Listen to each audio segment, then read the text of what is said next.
নজর টিভি 24 তোমার আমার সকলের দেশ ও মাটি মানুষের কথা বলে 24 ঘন্টা। নজর টিভি 24 সত্য প্রকাশে আমরা সবসময় আপনাদের পাশে।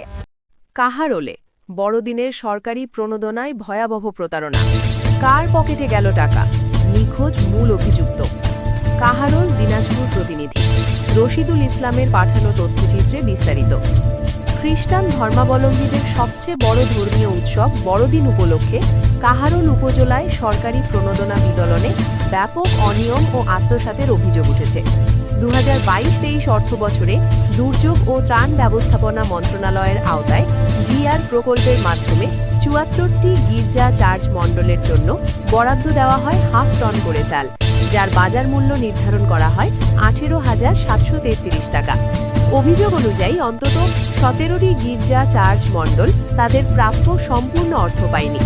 ভুক্তভোগীদের দাবি, প্রতি বরাদ্দের বিপরীতে মাত্র 10 থেকে 17,000 টাকা হাতে দেওয়া হয়েছে।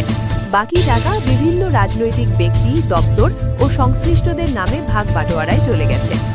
উপজেলা খ্রিস্টান অ্যাসোসিয়েশনের সভাপতি রবিন মার্ডি ও সম্পাদক কৃষ্ণকান্ত রায়ের বিরুদ্ধে চাল উত্তোলন ও অর্থ বণ্টনে অনিয়মের অভিযোগ উঠেছে। বিশেষ করে রবিন মার্ডি বরাদ্দে টাকা নিয়ে নিখোঁজ থাকায় ক্ষোভ ছড়িয়েছে ভুক্তভোগীদের মাঝে। উপজেলা খাদ্য গুদাম কর্তৃপক্ষ জানায়, বরাদ্দকৃত চাল এখনও গুদামেই রয়েছে। অন্যদিকে উপজেলা নির্বাহী কর্মকর্তা জানান, লিখিত অভিযোগ পেলে তদন্ত করে ব্যবস্থা নেওয়া হবে। সরকার প্রণোদনা দিলেও ন্যায্য প্রাপ্য থেকে বঞ্চিত হওয়ায় বড়দিনের আনন্দ ম্লান হয়েছে ক্ষুদ্র নৃগোষ্ঠীর মানুষের মাঝে।